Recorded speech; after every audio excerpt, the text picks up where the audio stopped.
STF ने अवैध दूतावास पर की छापेमारी, हर्षवर्धन जैन को किया गिरफ्तार। गाजियाबाद कविनगर में यूपी एसटीएफ की नोएडा यूनिट द्वारा गाजियाबाद में चल रहे अवैध दूतावास का भांडाफोड़ करते हुए हर्षवर्धन जैन पुत्र जेडी जैन निवासी केबी 45 कविनगर गाजियाबाद को गिरफ्तार किया गया।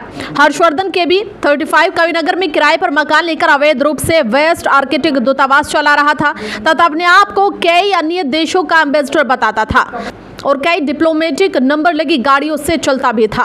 गाजियाबाद में रहने वाले लोगों को प्रभाव में लेने के लिए प्रधानमंत्री, राष्ट्रपति और कई अन्य गणमान्य लोगों के साथ अपनी फॉर्म की हुई फोटो का प्रयोग भी करता था। इसका मुख्य काम कंपनी और प्राइवेट व्यक्तियों को बाहर के देशों से काम दिलाने के नाम पर दलाली करना था और शेल कंपनियों के माध्यम से हवाला रैकेट चलाना था। हर्षवर्धन के पूर्व में चंद्रस्वामी और अदरान खगोसे इंटरनेशनल आर्म्स डीलर से भी संपर्क में होना ज्ञात हुआ है।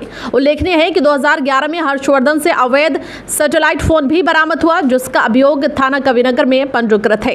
बरामदगी डिप्लोमेटिक नंबर प्लेट लगी 4 गाड़ियां, माइक्रोनेशियन देशों के 4 डिप्लोमेटिक पासपोर्ट, विदेश मंत्रालय की मोहर लगी कुटरचित दस्तावेज, कुटरचित 2 पैन कार्ड, विभिन्न देशों और कंपनियों की 34 मोहरें, 2 कुटरचित प्रेस कार्ड, 44,70,000 रुपए की नकदी, कई देशों की विदेशी मुद्रा, कई कंपनियों आदि के दस्तावेज, 18 डिप्लोमेटिक नंबर प्लेट।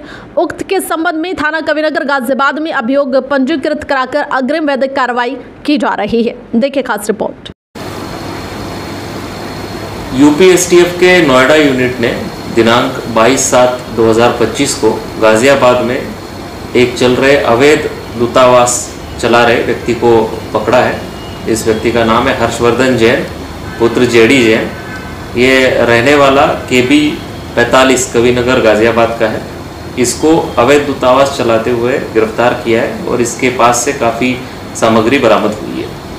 ये हर्षवर्धन केबी 35 कविनगर में एक किराए के मकान में अवैध दूतावास चला रहा था और ये अपने आप को वेस्ट आर्टिका, सबोर्गा, पोल्विया, लोडोनिया और इसके अलावा अन्य भी कई देशों का एम्बेसडर बताकर लोगों से बात करता था। इसके पास से कुछ गाड़ियां भी बरामद हुई है जिनमें इसने डिप्लोमेटिक तरीके की नंबर प्लेट्स लगा रखी है जो किसी भी जगह से अप्रूव नहीं है। लोगों को प्रभाव में लेने के लिए, उनसे ठगी करने के लिए, उनके दलाली करने के लिए ये कई सारी मॉर्फ फोटोग्राफ का भी इस्तेमाल करता था, जिसमें इसने अपने आप का कई गणमान्य लोगों के साथ में मॉर्फ फोटो भी बना रखे। इसका मुख्य काम ऐसी आइडेंटिटी दिखा करके लोगों को दलाली करना, विदेश में काम दिलाने का बात कहते हुए लोगों के साथ में दलाली करना, इसके अलावा उनसे ठगी करना और कुछ शेल कंपनियों के माध्यम से हवाला का रैकेट चलाना, ये काम ये करता था। इसको एसटीएफ नोएडा की टीम द्वारा गिरफ्तार कर लिया गया है। यहाँ उल्लेखनीय बात ये भी है कि ये अभियुक्त 2011 में भी एक बार गिरफ्तार हो चुका था। इसके पास से उस समय पे सैटेलाइट फ़ोन बरामद हुआ था और थाना कविनगर में उसके खिलाफ मुकदमा भी पंजीकृत किया गया था। हर्षवर्धन की गिरफ्तारी में उसके पास से 4 गाड़ियां मिली है जिसपे डिप्लोमेटिक तरीके के नंबर डाली हुई नंबर प्लेट्स लगी हुई है। इसके अलावा इसके पास से 12 अलग अलग पासपोर्ट्स मिले हैं जो कि अवैध है और कुछ विदेश मंत्रालय की कूटरचित मोहरें भी इससे मिली है। 2 कूटरचित पैन कार्ड इससे प्राप्त हुए हैं। विभिन्न देशों और कंपनियों की 34 मोहर स्टैम्प्स इससे मिले हैं और 2 कूटरचित प्रेस कार्ड्स इससे मिले हैं। लगभग 44,70,000 रुपये भी इसके गिरफ्तारी के दौरान बरामद हुए हैं।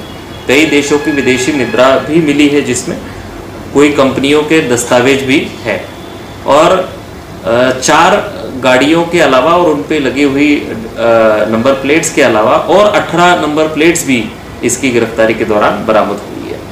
इसके खिलाफ ये अवैध कार्य करने के लिए और इतना सारा फोर्ज डॉक्यूमेंट्स साथ में रखने और बनाने के लिए जो अपराध बनता है उसके तहत गाजियाबाद में मुकदमा पंजीकृत कर लिया गया है और आगे अग्रिम कार्रवाई गाजियाबाद पुलिस द्वारा इसके खिलाफ की जा रही है।